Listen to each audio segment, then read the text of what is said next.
Hey everyone, कैसे हो आप। ये battle through the heavens flame ember का एपिसोड नंबर 17। इसमें हमें कई इंटरेस्टिंग नई चीजें देखने को मिलने वाली हैं, सो वीडियो को मिस बिल्कुल मत करना। चलो समय को बर्बाद न करते हुए फटाफट से पिछले एपिसोड का रिकैप कर लेते हैं। पिछले पार्ट की शुरुआत में जब बिंगटियान ड्रैगन लिजार्ड का काम तमाम करने के बाद उसकी मैजिकल कोर को बाहर निकालने के लिए आगे बढ़ता है, पीछे से किसी ने एक अटैक उसके ऊपर लॉन्च कर दिया था। हमें मालूम पड़ता है कि वही फैंगी है जिससे जियान पहले मिल चुका था। एक्चुअली बात कुछ ऐसी होती है कि सोलोमन सेक्ट के एक एल्डर ने फेंगी के फादर के एक हाथ को काट दिया था। इस वजह से फंगी सोलोमन सेक्ट से दुश्मनी मानती थी। अब क्योंकि बिंगटियन ऐसी परेशानी फंसा हुआ है तो फंगी इस मौके का फायदा कैसे नहीं उठाती। अभी फंगी की टीम में 3 3 स्टार 2D लेवल के पावर हाउस भी होते हैं। जब वो बिंगटियन को चारों तरफ से घेर लेते हैं तो वो बुढ़ा बिंगटियन समझ गया था कि आज उसकी जान नहीं बचने वाली। अंत में जाके खुद को एक्सप्लोड कर देता है। यहाँ पे बात 2D लेवल के एक्सपर्ट्स की हो रही है। ये सेल्फ डिस्ट्रक्शन एक्सप्लोजन बहुत ही खतरनाक था। अच्छी बात है कि फंगी के प्रोटेक्टर्स उसे पहले इस एरिया से दूर ले जाते हैं, जिसकी वजह से उसकी जान बच पाई थी। इस एक्सप्लोजन का फायदा उठा के जियान भी उस ड्रैगन लिजार्ड की बॉडी को चुपचाप से चुरा लेता है। बाद में कुछ न मिलने की वजह से फंगी और उसका ग्रुप यहाँ से चले जाते हैं। फिर से इन कुछ देर बाद का दिखाया गया था जहाँ पे जियान उस ड्रैगन लिजार्ड की बॉडी से ड्रैगन कोर को बाहर निकालता है। इस जगह पे आने का उसका यही मेन टास्क था। फिर ड्रैगन लिजार्ड के एसेंस ब्लड को कलेक्ट करने के बाद यूरू और जियान चले गए थे मेन हॉल की तरफ। अभी मेन हॉल के बाहर बहुत सारे लोग इकट्ठे हो चुके होते हैं, लेकिन किसी की भी इस जायंट मेन हॉल के अंदर पैर रखने की हिम्मत नहीं होती। ऑफ कोर्स इतने सारे लोगों में कई ऐसे मूर्ख भी थे जिन्होंने सब्र करना सीखा नहीं होता। जब वो मेन हॉल की फॉर्मेशन में पैर रखते हैं, फॉर्मेशन की एनर्जी इनके पर कच्चे उड़ा देती है। जब जियान समझता है कि फॉर्मेशन कैसे काम करती है, उसने अपनी हेल्प फेम का इस्तेमाल करके खुद को यूरुको से रैप कर लिया था। फिर दोनों ही चले जाते हैं हॉल के अंदर। ऐसे सीन को देख के पीछे के टॉप एक्सपर्ट्स भी अपने आप को रोक नहीं पाते। पीछे जाने वाले लोगों को वो हुआन लीड कर रहा था। ये वुचेंग सिटी की यंगर जनरेशन का टॉप एक्सपर्ट होता है, लेकिन हॉल के अंदर जाने के बाद भी वो हुआन को जियान का नामो निशान नहीं देखता। उन्हें दिखाई देती है बस एक बहुत ही बड़ी फॉर्मेशन। इस फॉर्मेशन से डील करने के लिए इन सभी को बहुत ज्यादा एफर्ट्स लगाने पड़ते हैं। अंत में जाके फॉर्मेशन टूट जाती है और जब मेन हॉल का नजारा सबके सामने आता है सभी लोग स्टंड हो जाते हैं, क्योंकि सभी की आंखों में सबसे पहले दिखाई देता है एक फिगर। इसके पीछे एक बड़ी सी काली रूलर होती है। ऑफ कोर्स जियान के अलावा कौन हो सकता था। अब आगे क्या होने वाला है चलो हम जानते हैं इस एपिसोड में। जियान को सेंटर पे खड़े हुए देख वो हुआन की आंखें एकदम विशेष हो जाती है। वो दादी मिस की बोलते जियान। वो हुआन समझ नहीं पाता कि जियान उस फॉर्मेशन के पार कैसे गया। हम थोड़ा सा फ्लैशबैक में जाते हैं। जब जियान और यूरू हॉल की तरफ आगे बढ़े थे तब वो भी काफी कंफ्यूज था। आखिर ऐसा क्यों है कि फॉर्मेशन बस उसके ऊपर हमला कर रही है, ये बाकियों को क्यों नहीं छू रही। लेकिन जैसे वो फॉर्मेशन की फायर ड्रैगन की कांटेक्ट में आता है वो समझ जाता है कि फॉर्मेशन लिटली से काफी ज्यादा डरती है। फिर लिटली को आगे करके जियान और यूरू बड़े आराम से इस फॉर्मेशन को क्रॉस कर देते हैं। लिटली के गाइड करने की वजह से वो ब्लैक डिमोनिक लोटस और फॉर्मेशन जियान के लिए रास्ता बनाते रहते हैं। फिर उसके बाद का सीन हमारे आगे का होता है। ये हॉल बहुत ज्यादा वास्ट होता है। इसके अंदर खड़े हुए लोग बिल्कुल चींटियों की तरह लग रहे थे। वहीं पे इस हॉल के सेंटर पे 10 बड़े बड़े लाइट के क्लस्टर्स फ्लोट कर रहे होते हैं। इनके अंदर कुछ स्क्रोल जैसी चीजें दिखाई दे रही थी। इन लाइट और उसमें से जो टेरिफाइंग फ्लक्चुएशंस बाहर आ रही होती है वो साफ बता देती है कि क्या चीज है। जियान कहता है इमोर्टल लेवल फाइटिंग स्किल्स और टेक्निक्स। इन 7 लाइट के क्लस्टर से पास होते हुए जियान की नजरें इसके सेंटर पे पॉज होती हैं। वहाँ पे कॉफिन के साथ साथ एक पत्थर से बनी सीट होती है। वो पत्थर से बना कॉफिन एकदम शांत लग रहा था। वहीं पे उसके बगल में जो स्टोन सीट होती है उस पे हमें एक हड्डियों का ढांचा बैठा हुआ दिखाई देता है। इसके हाथ हैंडसीज को फॉर्म कर रहे होते हैं। जब जियान की नजरें स्केलेटन के ऊपर गई थी उसका मुंह सूख जाता है। वो कहता है एम्पर की बोन्स। 2D कॉन्टिनेंट में आने के बाद जियान के लिए पहली बार है जब वो एक एम्पर लेवल की पावर हाउस की हड्डियां देख रहा है। सिर्फ इस हड्डियों के ढांचे से बाहर आने वाला वो ओवरवेलमिंग प्रेशर जियान और बाकियों के कंधे पे एकदम माउंटेन्स की तरह प्रेस हो रहा था। यूरू हल्की सी आवाज में कहती है तो ये रून्स का मेन हॉल है। जियान हल्की सी नोट करने के बाद अपनी आंखों को स्केलेटन से शिफ्ट करता है। वो देखता है फॉर्मेशन के एंट्रेंस की तरफ। वहाँ पे बहुत सारे फिगर्स इकट्ठे हो चुके होते हैं। इन सभी की बॉडीज में से पावरफुल और एमिनेट हो रहे थे। इनमें से कुछ लोगों को जियान पहचान भी लेता है। ऑफ कोर्स यहाँ पे बात हो रही है फेंगी और वुहान की। इन पास आते हुए लोगों को देख के जियान एक कोल्ड स्माइल के साथ बोलता है तो ये लोग काफी जल्दी आ गए। हॉल के अंदर आने के बाद जियान को गोल्डन ड्रैगन किंग ने पहले बता दिया था कि वो फॉर्मेशन इन सभी को लंबे समय तक रोक नहीं पाएगी। न जाने क्यों इस फॉर्मेशन में से एक कोर कंपोनेंट गायब है। इस वास्ट हॉल के अंदर फिगर्स बिखर जाते हैं। इनमें से कुछ ही लोग अकेले आए थे। बाकी के बचे हुए एक्सपर्ट्स 5 मेजर सिटीज में से होते हैं। पावरफुल वुचेंग सिटी का वुहान और फेंगली सिटी की फेंगी के अलावा भी living dead city, magnolia city, वीर सिटी और भी कई सिटीज के एक्सपर्ट्स यहाँ पे पहुंच चुके थे। इन सभी के गोल बिल्कुल क्लियर होते हैं। जैसे ही फॉर्मेशन टूटती है इन्हें सबसे पहले टर्जियस को हासिल करना है। जब वुहान का ग्रुप इस हॉल में एंटर करता है, हॉल के बीचों बीच में खड़ा जियान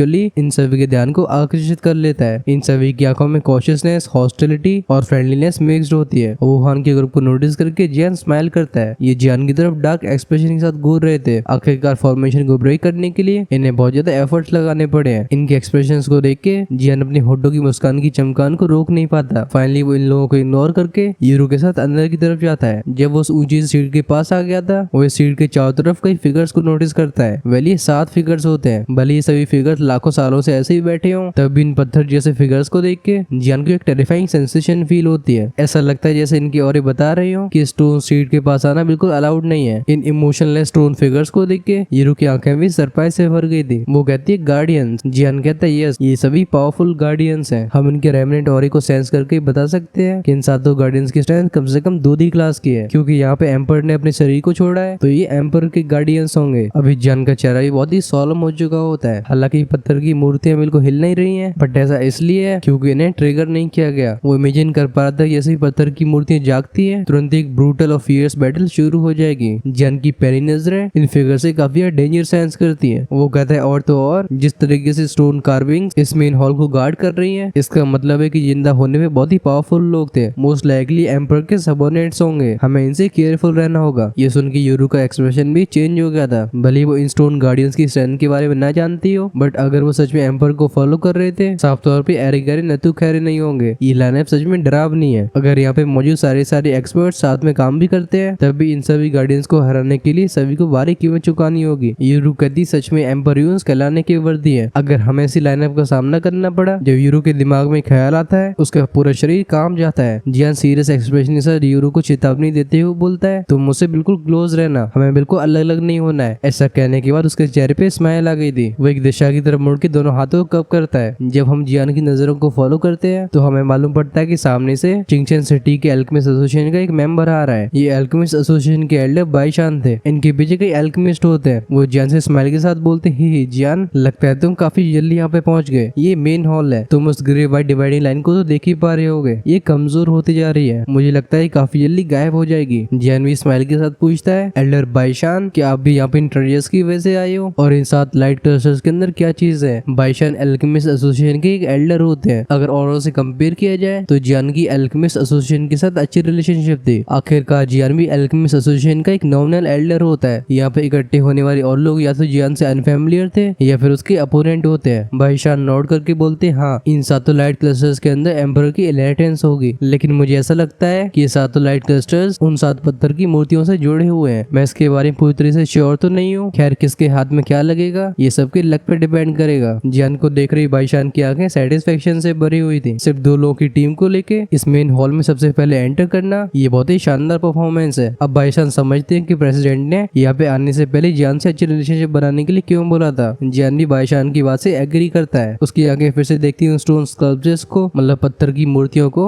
और फिर वो देखता है 7 रोशनी के गुब्बारों को। भले ही एम्पर के रून्स एकदम ट्रेजर से भरे हुए हो, लेकिन 7 लाइट ग्रुप्स में से एक को भी हासिल करना, ये उसके लिए भी चुनौती भरा होने वाला है। जब जियान गार्डियंस की स्टैच्यूज को देख रहा था, बाईशान की नजरें पूरे हॉल को ऑब्जर्व करती है। वो जियान से कहते हैं, वेल जियान, लगता है इस बार कई लोग तुम्हें टारगेट कर रहे हैं। इस पे जियान अपने हाथ को वेव कर देता है। वो स्माइल के साथ बोलता है, एक बस छोटा सा इशू है। जियान वुहान की टोली में से सबसे ज्यादा हॉस्टिलिटी को सेंस कर पा रहा था। अब खैर जियान को पता तो नहीं होता कि वुहान उससे दुश्मनी क्यों मान रहा है, लेकिन भले ही वुहान की स्ट्रेंथ 3 स्टार 2D की लेट स्टेज की हो, जियान से डरता नहीं था। वहीं पे अगर बात करिए फेंगले सिटी की फंगी की, तो वो जियान को हॉस्टिलिटी नहीं दिखा रही थी। उसकी नजरों में एक फ्रेंडली कंपटीशन की भावना होती है। और जहाँ तक बात रही उस लिविंग डेड बंदे की, जिसने यूरो से वो क्रेसेंट मून फ्रूट चुराया था, हालांकि वो एक फेक था, तब भी जियान इस बात को इग्नोर नहीं करेगा। जियान यूरो से एक धीमी सी आवाज में बोलता है, जैसे वो grey white dividing line disappear होती है, जल्दबाजी में एक्शन मत लेना। भले ही चीजें बहुत ज्यादा वैल्यूएबल हो, लेकिन इस समय हॉट पोटैटोज हैं, इन्हें तुरंत ही छूने से तुम्हारा हाथ भी जल सकता है। जियान की बात को यूरो अच्छे से समझती है। वो फाइनली जियान की तरफ नॉड करती है। उससे पता था कि इस मोमेंट में जैसे ट्रेजर्स उसके हाथ में लगते हैं, वो हॉल में मौजूद सभी लोगों की पब्लिक एनिमी बन जाएगी। इस जगह पे सच में पावरफुल एक्सपर्ट्स मौजूद हैं। उसकी सिर्फ एक गलती उसकी दुनिया से टिकट कटा देगी। बाईशान के पीछे खड़ी एक एल्केमिस्ट हल्की आवाज में बोलती है, जियान सिर्फ कल्टीवेशन में टैलेंटेड नहीं है, और तो उसकी एल्केमी स्किल्स भी शानदार हैं। सबसे ज्यादा इंप्रेसिंग बात यह है कि अपनी कम उम्र होने के बाद भी वो नौजवानों की तरह घमंड नहीं रखता है। इसकी फ्यूचर अचीवमेंट्स बहुत ही एक्स्ट्राऑर्डिनरी होने वाली हैं। लगता है एल्केमिस्ट एसोसिएशन ने इसे अपनी तरफ करके काफी अच्छा काम किया है। ये सुन के साइड साइड में खड़ा बंदा भी नोट करता है। वो कहता है बिल्कुल सही बात, हमारा उसकी मदद करना वर्थ वाइल रहेगा। अगर ये अपॉर्चुनिटी जियान के हाथ में लग जाती है तो ये हमारे लिए भी एक अच्छा आउटकम है। इवन प्रेसिडेंट ने भी हमें जियान का ध्यान रखने के लिए बोला है। मैं भी इस लड़के से कोई स्पेशल सेंस कर पा रहा हूँ, ये बिल्कुल ऑर्डिनरी नहीं है। जियान जिस तरीके सामने की टेम्पटेशन के सामने भी अपने आप को काम रख पा रहा था, इसे देख के बाईशान नोट करते हैं। अब उनके दिमाग में जियान की वैल्यू और भी हाई हो गई थी। ऑफ कोर्स इसके बारे में जियान को पता नहीं होता। चारों तरफ इकट्ठे हुए सभी लोगों की तरह उसकी नजरें भी हॉल के बीचा बीच में उन 7 लाइट क्रिस्टल्स को देख रही होती हैं। इन 7 लाइट बीम्स को देख के वो हुआन के दिमाग में कई विचार आ रहे होते हैं। वहीं पे फंगी के ग्रुप की वॉइस उड़ गई थी। इन सभी की नजरें उन 7 लाइट क्रिस्टल से चिपकी होती हैं, क्योंकि इस हॉल के अंदर लगभग 500 से ज्यादा लोग इकट्ठे हो चुके हैं और गिने चुने बस 60 ट्रेजर्स हैं। साफ तौर पे कंपटीशन काफी फेयर्स होने वाला है। तभी गोल्डन रैंकिंग की आवाज जियान के दिमाग में ट्रांसमिट हुई थी। वो कहते हैं सील गायब होने वाली है। ये जान के जियान का चेहरा और भी ज्यादा सीरियस हो जाता है। वो कहता है मास्टर, क्या आप इनके बारे में जानते हो? जिन लोग कहते हैं तुम्हें इसके बारे में मुझे पूछना नहीं चाहिए, मैं इन एक्सपर्ट्स के रिव्यूज के बारे में नहीं जानता हूँ। खैर तुम सावधानी से आगे बढ़ो। जब जिल्लों और जियान के बीच में मेंटल कन्वर्सेशन हो रही होती है, एक बंदा चिल्ला के बोलता है वो ग्रे वाइट डिवाइडिंग लाइन खत्म हो गई है। इंस्टेंटली सभी की आंखें एकदम ग्रीड से भर जाती हैं। जैसे वो ग्रे वाइट लाइन वैनिश हुई थी, उससे जो ट्रांसपेरेंट एनर्जी वॉल प्रोटेक्ट कर रही होती है वो एक बैंग साउंड के साथ शैटर हो जाती है। इससे पहले कोई रिएक्ट कर पाता, एक बंदा किसी रॉकेट की तरह उन 7 लाइट क्रिस्टल्स में से एक की तरफ आगे बढ़ता है। साफ तौर पे वो इस मौके का फायदा उठाना चाहता था, लेकिन जैसे ही फिगर उन लाइट क्रिस्टल के करीब जाता है, वो लाइट का क्लस्टर एकदम ट्रेम्बल हुआ था। इसमें से एक चकाचौंध करने वाली रोशनी वायलेंट तरीके से चारों तरफ फैलती है। अगले पल में उसके अंदर छिपा हुआ स्क्रोल साफ तौर पर दिखाई देने लगता है। इससे बाहर आने वाले एंशिएंट ऑरे को सभी लोग फील कर पाते हैं। उन 7 लाइट क्रिस्टल्स की लाइट और भी तेज होती है। फिर हम 7 लाइट क्रिस्टल्स में से 7 अलग रोशनियों को आगे बढ़ते हुए देखते हैं। ये चमकदार रोशनियां एक एक करके एक फिगर के सामने आके फ्लोट करने लगती है। इन स्क्रोल्स में से एमिनेट होने वाले ऑरे को सेंस करके लोगों की आंखें लाल हो जाती हैं और उनकी धड़कनें भी बढ़ गई थी। एक बंदा सामने की तरफ पॉइंट करके बोलता है इमोर्टल रैंक की फाइटिंग स्किल। जैसे उसके मुंह से आवाज बाहर आई थी, ऐसा लगता है इसने एक चेन रिएक्शन को ट्रिगर कर दिया है। हॉल में मौजूद ज्यादातर लोग एकदम मधुमक्खियों की तरह आगे की तरफ शूट हो जाते हैं। ये डेस्परेट तरीके से उन स्क्रोल्स को हासिल करने की कोशिश करते हैं। हमारा ध्यान गया था एक डार्क फिगर पे जो कि लेफ्ट वाले लाइट क्रिस्टल की तरफ आगे बढ़ रहा था। उसे अभी से ऐसी फीलिंग आ रही होती है जैसे ट्रेजर उसके हाथ में आ गया हो। वो हंस के बोलता है हा हा हा, ये इमोर्टल लेवल फाइटिंग स्किल मेरी हुई। इस समय ऐसा लग रहा था जैसे उसे फील हो रहा हो कि सुप्रीम पावर हाउस बनना कैसा होता है। ये सोचते ही उसका हाथ बिना रुके उस लाइट क्रिस्टल की तरफ आगे बढ़ गया था। बट जैसे उसका हाथ उस लाइट क्रिस्टल से कांटेक्ट में आया था, ऐसा लगता है जैसे किसी चीज ने उसे कंज्यूम कर लिया हो। उस खजाने को हासिल करने की वजह उसका शरीर किसी शीशे की तरह टूट जाता है। उसकी बॉडी के साथ साथ उसकी सोल भी छोटे छोटे पार्टिकल्स में डिसइंटीग्रेट हो गई थी। इन रोशनियों में से उन पहने पहने साउंड वेव्स को फैलते हुए सेंस करके इस हॉल में एक सन्नाटा छा जाता है। हवा में फैल रही इस भयानक पावर को सेंस करके कई स्ट्रॉन्ग इंडिविजुअल्स का एक्सप्रेशन चेंज हो गए थे। अचानक से सभी के कानों में हवा के चीरने की आवाज सुनाई दी थी।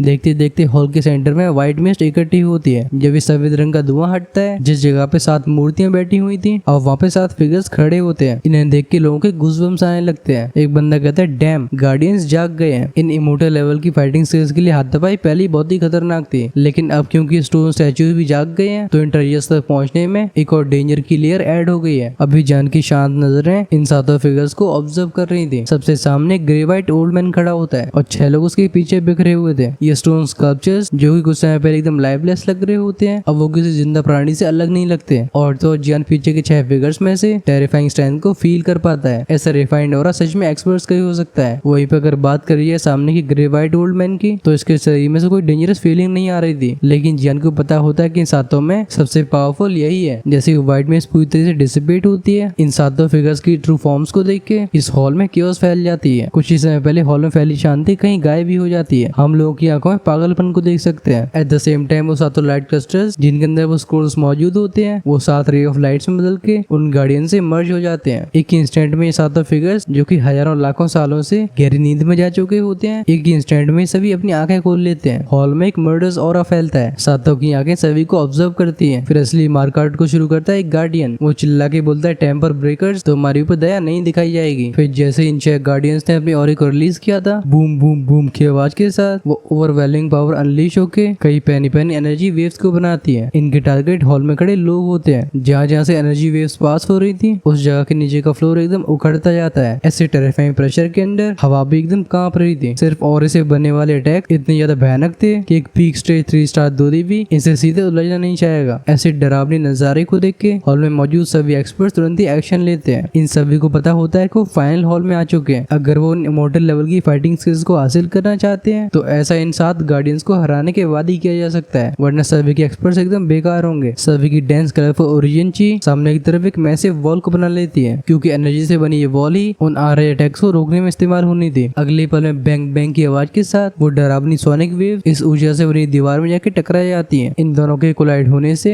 बहुत ही पैनी आवाज हॉल में गूंजने लगी थी। दोनों एनर्जी से एक दूसरे से लॉक होती हुई देख वुहान ने अपनी आंखें नैरो कर ली थी। वो चिल्ला के बोलता है फायर किलिंग पाम। तुरंत ही उसके शरीर की फाइटिंग ची एक खतरनाक लेवल की इंटेंसिटी पहुंच जाती है। उससे पता था कि अगर कोई बीच में इंटरवीन करता है तो दोनों एनर्जीज के बीच का बैलेंस खराब हो जाएगा, और उसका ये अटैक बस यही काम करता है। जैसे ही fire killing palm boom sound के साथ उन दोनों एनर्जीज के बीच में टकराता है, वो भारी भरकम सी एनर्जी वॉल और वो टेरिफाइंग सोनिक वेव अटैक तुरंत ही बिखर जाते हैं। ऐसे सीन को देख के सभी के दिमाग में एक रियलाइजेशन होती है। सभी को पता होता है कि इस समय अपनी एनर्जी को बचाने का कोई रीजन नहीं है। अगर वो इन 7 गार्डियंस को हरा नहीं पाते हैं तो कोई भी उन ट्रेजर्स को हासिल नहीं कर पाएगा। जब सोनिक वेव अटैक का खतरा गायब होता है, हॉल में मौजूद सभी की नजरें ऊपर गई थी। ये जम जाती है उन 7 फिगर्स पे जो तीखी नजरों से नीचे देख रहे होते हैं। एक ही फ्लैश में वो 7 फिगर्स उस पत्थर से बने सिंहासन के चारों तरफ आ जाते हैं। जो कॉफिन के बगल में थ्रोन होता है उसके ऊपर बैठे हुए स्केलेटन की बॉडी में से कोई भी एनर्जी बाहर नहीं आ रही होती। ऐसा लगता है जैसे वो कोई नॉर्मल इंसान रहा हो। इन 7 गार्डियंस का जो लीडर होता है उसकी आंखें थ्रोन को देखती हैं। उस हड्डी के ढांचे को देख के उन आंखों में फाइनली कुछ इमोशंस दिखाई दिए थे। अगर बात करिए बाकी 6 गार्डियंस की तो वो व्हाइट फिगर के पीछे वी फॉर्मेशन में खड़े थे। इन सभी किलिंग इंटेंट से भरी आंखें जियान और बाकियों के ऊपर टिकी होती हैं। जब सर के ऊपर से वो खतरा निकल जाता है, लोग फिर से इन 7 गार्डियंस को दोबारा देख पाते हैं। ज्यादातर लोगों को भरोसा नहीं होता कि ये 7 जो कि उस समय पहले पत्थर की मूर्तियां हुआ करते थे अब वो एक्चुअली में इंसानों की तरह दिख रहे हैं। वो वहाँ दांती में इसकी बोलता है डैम इट। भले ही कई सालों तक कल्टिवेट करने के बाद वो 3 स्टार 2 एम्पर के लेट स्टेज पे पहुंच गया हो, तब भी इन 6 फिगर्स के सामने वो बिल्कुल हताश महसूस करता है। खासकर उस रहस्यमय सफेद कपड़े वाले गार्डियन को देखने की उसकी हिम्मत नहीं होती। बस शुरुआत से बुहुआन बहुत ज्यादा जिद्दी रहा है। चाहे उन 6 गार्डियंस में से कैसा भी प्रेशर एमिनेट हो रहा हो, उसके कदम बिल्कुल पीछे नहीं हटते हैं। इस समय फेंगी के हाथ भी क्लेंच हो चुके होते हैं। उसके चेहरे पे टेंशन साफ तौर पर नजर आती है। वो ज़ॉम्बी जैसा देखने वाला बंदा जिसके शरीर में से पावरफुल डेथली ऑरा बाहर आ रहा होता है, इस समय उसकी आंखें भी नैरो हो गई थी। साथ ही वो अंदर से काफी ज्यादा अनीज महसूस करता है। वो एक हल्की सी आवाज में बड़बड़ाते हुए बोलता है, लगता है वो जानकारी गलत थी। हॉल में मौजूद सभी के स्ट्रेंथ को इकट्ठा करने के बाद भी इन 6 गार्डियंस को हराना एक्सट्रीमली डिफिकल्ट काम होगा। वही सोच भी नहीं पा रहा है कि उस सफेद मिस्टीरियस गार्डियन को कैसे हराया जाए। इस पन्ने से थोड़ी सी दूरी पे एक ग्रे रूप को पहने नौजवान खड़ा होता है। भले ही उसकी आंखों से कपड़ा बंधा हो, तब उसकी बॉडी फियर्स ऑरे को रिलीज कर रही थी। उसका एक हाथ जाता है अपनी ब्लैक सोर्ड की तरफ, वहीं पे दूसरे हाथ से अपनी आंखों से वो कपड़ा हटाता है। वो कहता है ये जगह मेरी तलवार को पैनी करने के लिए एकदम परफेक्ट है। उसके चेहरे के एक्सप्रेशन को देख के ऐसा लगता है जैसे ऐसी चीजों का वो इंतजार कर रहा हो। सीन शिफ्ट होता हम देखते हैं उस डेलिकेट लड़की को जिसके कंधे पे वो नीली चिड़िया खड़ी होती है। ये वही हरे बालों वाली लड़की थी। वो चिड़िया को चढ़ाते हुए बोलती है, ही शाओहान क्या तुम्हें डर लग रहा है? ये सुन के उस चिड़िया में से एक बहुत ही कोल्ड ऑरा बाहर आया था। साथ ही में उसकी आंखें एकदम फियर्स हो जाती हैं। भले चीजें कितनी भी डेंजरस हो गई हो, चिड़िया की फाइटिंग स्पिरिट और भी हाई हो गई थी। एक हट्टा कट्टा बंदा जो कि एकदम मेटल टावर की तरह लग रहा होता है, उसकी आंखों में ब्लडलेस दिखाई देती है। वो सामने के 6 फिगर्स को देख के बोलता है, हाँ ये सच में रियल रिवेंस है। जब वो कुछ समय में होने वाली फाइट के बारे में सोचता है, उसका खून खौलने लगता है। एक वुमन जिसने लंबी सी काली ड्रेस पहन रखी थी, वो भी नोट करके बोलती है, लगता है चीजें अब इंटरेस्टिंग होने वाली हैं। भले ड्रेस पूरी तरह से ब्लैक हो, तभी इस वुमन की कर्व्स को छिपा नहीं पाती। ये वुचेंग सिटी का वुहुआन, फेंगली सिटी की फेंगी, वो यानवांग सिटी से ज़ॉम्बी जैसा देखने वाला बंदा, सोर्ड किंग सिटी का सोर्ड किंग, स्नोई फैमिली की लिटिल डीमनेस, 10,000 बीस सिटी की लुयन, और आखिरी वो बजर का सोमिन जिसे जियान पहले ही मिल चुका है। ये सभी पावरफुल कल्टिवेटर्स होते हैं। अब समय आ गया है जब ये अपनी पावर्स को रिवील करेंगे। जन एक काम आवाज में कहता है, यूरो जब बैटल शुरू हो तो मेरे करीब रहना। ऐसी डेंजरस सिचुएशन के बाद भी उसके चेहरे पे कोई पैनिक की एक्सप्रेशन नहीं होता। जियान कहता है, रूइंस के अंदर कई चीजें छिपी हुई हैं। इन गार्डियन के साथ हमारी फाइट तो बस शुरुआत है। ये सुन के यूरो सॉफ्ट आवाज में कहती है, समझ गए। उसके चेहरे पे भी डिटर्मिनेशन से भरा एक्सप्रेशन आ जाता है। हॉल में इकट्ठे हुए बाकी के लोग भी काफी जल्दी चीजों को डिसाइड कर रहे होते हैं। जियान के पास खड़े एल्केमिस्ट एसोसिएशन के मेंबर्स भी साथ में नोट करके बोलते हैं, अगर ऐसी बात है तो चलो फाइट शुरू करते हैं। वो जानते थे कि यहाँ तक पहुंचने के बाद अब कोई वापस जाने का रास्ता नहीं बचा। उन इमॉर्टल रैंक की फाइटिंग स्किल्स को हासिल करने का बस एक ही तरीका है, और वो इन गार्डियंस को हराना। वुहान सबसे पहले आगे बढ़ता है। वो चिल्ला के बोलता है, आक्रमण। तुरंत ही बाकी लोग भी अपनी औरों को रिलीज करके 7 गार्डियंस के ऊपर टूट पड़ते हैं। अचानक से हॉल में मौजूद क्राउड के बीच में एक ओवरवेलमिंग एटमॉस्फेयर फैल जाता है। सामने इंसानों की सेना को अपनी तरफ आगे बढ़ते हुए देख वो व्हाइट रोब गार्डियन अपने सिर को हिलाता है। वो एक काम आवाज में कहता है, तुम्हें पीछे हटने का मौका दिया गया था, लेकिन तुम सभी ने उसका फायदा नहीं उठाया। उसकी आवाज आवाज ऐसी होती है जैसे वो किसी छोटी सी चीज के बारे में बात कर रहा हो। व्हाइट रोब गार्डियन कहता है अगर ऐसी बात है तो फिर तुम सभी को मरना होगा, चाहे आगे बढ़ रहे एक्सपर्ट्स कितनी पावरफुल और को एमिनेट कर रहे हो। इस गार्डियन की आंखों में बिल्कुल रिपल्स अपीयर नहीं होती। ये कहने के बाद उसकी नजरें वापस से थ्रोन के ऊपर बैठे हड्डियों के ढांचे पर लौटती हैं। ऐसा लगता है जैसे इस दुनिया में कोई चीज उसे बिल्कुल इंटरेस्ट नहीं कर सकती है। इस गार्डियन की बात को सुन के सभी लोग एक पल के लिए स्टंड हो जाते हैं। वो रियलाइज करते हैं कि वो 6 गार्डियंस अभी तक घमंड की वजह से खड़े नहीं रहे हैं, बल्कि वो सबको शांति से वापस लौटने का मौका दे रहे थे। उसके बाद भी लोगों ने लड़ना चुना। ऑफ कोर्स यहाँ पे मौजूद लोग वॉरियर्स होते हैं। वो जानते थे कि जितना बड़ा रिवॉर्ड होता है उसके साथ उतना ही बड़ा रिस्क साथ में चलता है। ये जो आगे बैटल शुरू होने वाली है उसमें इन 6 गार्डियंस जिनकी स्ट्रेंथ 3 स्टार 2 एम्पर की पीक लेवल पे है, उन्हें हराना बिल्कुल आसान नहीं होगा। सभी को थमते हुए देख वुहान अपने पैरों को आगे बढ़ाता है। वो एक कमांडिंग टोन में बोलता है, एवरीवन, क्योंकि हम यहाँ तक पहुंच पाए हैं, अब वो इमोर्टल लेवल की फाइटिंग स्किल्स हमसे दूर नहीं है। अगर अब भी किसी के दिमाग में कोई और डाउट है तो उसे त्याग देना चाहिए। इन गार्डियंस को हराए बिना हम उन ट्रेजर्स तक पहुंच नहीं सकते हैं। ये कहने का वुहान रुक जाता है। उसकी आंखें फिर से उन 6 गार्डियंस को ऑब्जर्व करती हैं। वो कहता है आप सभी ने इनकी स्ट्रेंथ को सेंस किया होगा। एक पीक 3 स्टार 2 एम्पर की स्ट्रेंथ को यहाँ पे कोई अकेला मैच नहीं कर सकता। वुहान के वर्ड्स सभी के दिमाग को क्लियर कर देते हैं। सभी को समझ में आता है कि सिचुएशन कितनी ज्यादा सीरियस हो चुकी है। सभी को पता होता है कि अगर सबने मिलके अपना पूरा जोर नहीं लगाया तो ये 6 गार्डियन सभी खाल उतार के उसकी खोली बना लेंगे। अभी इस चीज की काफी हाई पॉसिबिलिटी है कि इन गार्डियंस ने अपनी पूरी स्ट्रेंथ को रिकवर नहीं किया होगा। अगर ये पोटेंशियली अपनी स्ट्रेंथ को वापस हासिल कर लेते हैं जो कि 4 स्टार 2D के ऊपर की होगी, तो फिर उस समय फाइट करने की तो बात छोड़ो, लोगों की जान बचाने के लाले पड़ जाएंगे। ये विचार सभी के दिमाग में आई थे। इसी पल में वो 6 गार्डियंस लोगों की भीड़ की तरफ टूट पड़ते हैं। ऐसे नजारे को देख के फंगी समझ जाती है कि सिचुएशन अब अर्जेंट हो चुकी है। वो चिल्ला के बोलती है, ये गार्डियंस अभी बस जा गई है, इनमें से कोई अपनी पीक स्ट्रेंथ तक नहीं पहुंचा है। हमारे पास बस यही चांस है। क्योंकि उसकी सोल पावर ही काफी अच्छी थी, वो अपनी स्पेशल स्ट्रेंथ का इस्तेमाल करके पता लगा पाती है कि गार्डियंस अपनी पूरी पोटेंशियल स्ट्रेंथ तक नहीं पहुंचे हैं। इस वजह से सिचुएशन को अब भी संभाला जा सकता है। जैसे बैटल शुरू होती है वो 6 गार्डियंस बिखर जाते हैं। ये सातों यंगर जनरेशन के टॉप एक्सपर्ट से भिड़ गए थे। इनके पंच में वो टेरिफाइंग पावर छिपी होती है जिसकी वजह से बैंग बैंग की आवाज के साथ सातों एक्सपर्ट्स को अपने पूरी स्ट्रेंथ का इस्तेमाल करके इनसे डिफेंड करना पड़ता है। ऐसे हालात को देख के वुहान चिल्ला के बोलता है, फैल जाओ, एक गार्डियन से डील करने के लिए पेयर में काम करो। जब एक की हार हो जाए तो फिर दूसरे की मदद करो। आखिरी गार्डियन को हॉल में ही छोड़ा जाए। वुहान जानता था कि इन गार्डियंस को सातों हीरोज मिलकर भी हरा नहीं सकते हैं। आखिरकार एक पीक 3 स्टार 2 एम्पर की स्ट्रेंथ बिल्कुल हल्के में नहीं ली जा सकती। अगर वो सच में जीतने का मौका बनाना चाहते हैं तो उन्हें साथ में एफर्ट्स लगाने होंगे। वुहान की बात को सुन के एक ग्रे रोड बंदा जिसकी आंखों में बैटल इंटेंट भरा होता है वो साफ आवाज में कहता है, नहीं, मैं एक गार्डियन को अकेली हैंडल करूंगा। मैं पर्सनली इन गार्डियन की स्ट्रेंथ को टेस्ट करना चाहता हूँ। वो मेटल टावर जैसा बंदा ही बोलता है, मेरा भी कुछ ऐसा ही ख्याल है। ये कह के वो तेजी से हंसने लगा था। देखते ही देखते उसका और भी इंटेंसिफाई हो जाता है। उसके और की इंटेंसिटी उसके शरीर की ओरिजिनल चीज से नहीं आ रही थी बल्कि उसकी फिजिकल स्ट्रेंथ की वजह से होता है। इनमें से पहला बंदा होता है वो वांग जोंग, जिसे सोर्ड किंग सिटी का सोर्ड किंग बोला जाता है। वहीं पे दूसरा था सन मिंग जो कि बर्जर्कर के नाम से फेमस है। दोनों ही अकेली गार्डियंस का सामना करने में कॉन्फिडेंट थे। तुरंत ही वांग जोंग एक गार्डियन को रोकता है और सन मिंग दूसरे को फेस करता है। तीसरे गार्डियन को शेंगचू और वुहान मिलकर रोकते हैं। वहीं पे फेंगी और यो में ये चौथे गार्डियन का सामना कर रहे थे। लोयन, जियान और यूरू मिलके उस 5वें गार्डियन को फेस करने का डिसाइड करते हैं। और जहाँ तक बात रही आखिरी गार्डियन की तो उसे हॉल में मौजूद बगी के एक्सपर्ट्स के लिए छोड़ दिया गया था। अब जियान भी काफी हेल्पलेस महसूस कर रहा था। वो शुरुआत से अपने ऊपर ज्यादा ध्यान को आकर्षित नहीं करना चाहता था। उसकी इच्छा बैकग्राउंड में रख के चीजों को अच्छे से ऑब्जर्व करने की थी। लेकिन अब यूरू और लुइन के साथ में फाइट करने की वजह से उसे इस गार्डियन को फेस करना होगा। भले ही जियान की टीम में 3 स्ट्रॉन्ग फाइटर्स हों, जहाँ पे जियान 3 स्टार 2D के अर्ली स्टेज के पीक पे होता है, वहीं पे लुइन 3 स्टार 2D के मिड स्टेज पे थी। और अगर हम बात करें यूरू की तो वो भी 3 स्टार 2 एम्पर के मिडिल स्टेज पे ही थी। ऐसी स्ट्रॉन्ग लाइनअप होने के बाद भी जियान को पता था कि उसकी फाइट आसान नहीं होने वाली। जब सभी को अपने अपने रोल्स मिलते हैं बस इसी मोमेंट में वो chaotic बैटल इरप्ट हो जाती है। बूम बूम की आवाज के साथ वो हजारों रंगों की दुई की एक दूसरे टकराने लगती है। हॉल में मौजूद एक्सपर्ट्स बहुत ही तेजी से मूव कर रहे होते हैं। ये जल्द से जल्द जानना चाहते थे कि इन गार्डियन का फाइटिंग लेवल क्या है। हॉल के अंदर ये बैटल सीन काफी इंटेंस होता है। कोई भी इन गार्डियंस के ऊपर हमला करने के लिए अपनी स्ट्रेंथ को रोकता नहीं है। जियान अपने आप को हॉल के कोने में पोजीशन कर लेता है। उसके हाथ की एंशिएंट रूलर थी वो एक 3D एंगल के साथ अटैक करने के लिए तैयार होती है। जियान के बगल में वो हरे बाल वाली लड़की खड़ी होती है। इस पर वो चिड़िया जिसका नाम शाओहान था उसकी छोटी सी बॉडी में से टेरिफाइंग और एमिनेट हो रहा था। भले ही लुइन को पता ना हो कि वुहान जैसा एक्सपर्ट जियान को ज्यादा सीरियसली क्यों ले रहा है, लेकिन जब लुइन याद करती है कि जियान के पास एक ऐसा बीस्ट है जिसकी स्ट्रेंथ 3 स्टार 2D के बराबर होने के साथ साथ उसकी ब्लडलाइन शाओहान की ब्लडलाइन को भी पीछे छोड़ देती है। लुइन को यह भी समझ में नहीं आता कि यूरू जिसकी स्ट्रेंथ बस 3 स्टार 2D के मिडिल स्टेज पे है उसे लोग इतना हाई रिगार्ड में क्यों रख रहे हैं। बस इस समय सवालों फादर को पूछने का नहीं था, उन्हें गार्डियंस को जल्द से जल्द हराना होगा। अभी जियान और यूरू भी अपनी औरों को रिलीज कर चुके थे। यूरू के माथे के ऊपर हम एक क्रेसेंट मून मार्क को देख सकते हैं। ये आधा चंद्रमा जैसा निशान हल्का सा ग्लो हो रहा था। वहीं पर अगर जियान की बात करी है तो उसके शरीर से एमिट होने वाली रेड दुखी के साथ साथ उसमें एक मिल्की व्हाइट फ्लेम भी मिली होती है, जैसे जियान एक टेरिफाइंग पावरफुल प्रेजेंस को बना रहा होता है। जियान अपनी टीम को क्योटिक बैटल फील्ड के बीच में इसलिए नहीं ले जाता क्योंकि उसे पता होता है कि बैटल काफी जल्दी उस पॉइंट तक पहुंचेगी जब अलायंस बिखरनी शुरू हो जाएगी। क्योंकि जैसे एक ग्रुप ने एक गार्डियन को हरा के दूसरे ग्रुप की हेल्प करना शुरू किया तो यहाँ के पावर डायनामिक बिल्कुल चेंज हो जाएंगे। ऑफ कोर्स अगर किसी गार्डियन ने किसी भी ग्रुप को हरा दिया तो सभी के लिए चीजें और भी ज्यादा खतरनाक हो जाएंगी। अपने सामने की गार्डियन के किलिंग इंटेंट को सेंस करके वो हरे बालों वाली छोटी सी बच्ची जिसका नाम लुइन होता है वो अपने होठों को दबा के जियान से पूछती है अब हमें आगे क्या करना चाहिए। जियान हेल्पलेस आवाज में अपने कंधों को फैला के बोलता है हमारे पास अब और क्या विकल्प रह गया है, हम फाइट करेंगे। ये कहते ही जियान किसी कैनन बॉल की तरह अपने सामने की गार्डियन के ऊपर हमला बोल देता है। हमारा ये वाला एपिसोड भी एंड तक आ गया है क्योंकि थोड़ा सा और आगे एक्सप्लेन करने का कोई मतलब नहीं था। हम इस बैटल के मेजर पार्ट को एक्सप्लेन कर रहे होंगे नेक्स्ट एपिसोड में, जिससे आप चीजों को एक ही बार में एंजॉय कर पाओगे। ये कहा जा सकता है कि इस पॉइंट से पूरी स्टोरी पेस पकड़ने वाली है। फॉर एग्जाम्पल हमें काफी जल्दी होली फ्लेम के बारे में मालूम पड़ेगा। स्पेशली मैं होली फ्लेम्स की अलग अलग प्रॉपर्टीज के बारे में जानने में इंटरेस्टेड हूँ। आपको किसके बारे में क्यूरियोसिटी है फटाफट से कमेंट्स में लेके बताओ। वैसे जो हमारा दूसरा चैनल है एनिमे गार्डन, वहाँ पे तुम्हारा भाई मार्शल यूनिवर्स को एक्सप्लेन करने की सोच रहा है। वो story battle through the heavens की तरह काफी ज्यादा इंटरेस्टिंग है। मैं डेफिनेटली कह सकता हूँ कि आपको बिल्कुल निराश नहीं करेगी। हमने 2 दिन पहले उसके बारे में कम्युनिटी पोस्ट में ही पूछा था, लेकिन इसके बारे में लोगों के काफी मिक्स्ड ओपिनियंस हैं। एक्चुअली में रेनेगेड इमोर्टल और जे डायनेस्टी भी अच्छा ऑप्शन है, लेकिन इनकी मानवा काफी ज्यादा इनकम्प्लीट है। वैसे पूरी तो मार्शल यूनिवर्स की भी नहीं है। खैर जो भी हो ये रहे हमारे ऑप्शंस। अब तुम थोड़ा सा रिसर्च करके अपनी भाई की हेल्प करो। अगर हो सकता है तो वीडियो को यहीं पे पॉज करके इन तीनों को ध्यान से चेक करके अपने सजेशन को जरूर बताना। हमारे चैनल की मेंबरशिप भी ओपन है और अर्ली एक्सेस के वीडियोस लगातार चल रहे हैं। सो अगर आप वीडियोस को एक दिन पहले ही देखना चाहते हो फटाफट से बन जाओ हेल गार्डन के प्रीमियम मेंबर्स। ज्वाइन का ऑप्शन मिलेगा चैनल के होम पेज पे। इसी के साथ हम करते हैं वीडियो को यहीं फिनिश। जाते जाते लाइक करना मत भूलना। Until then peace out.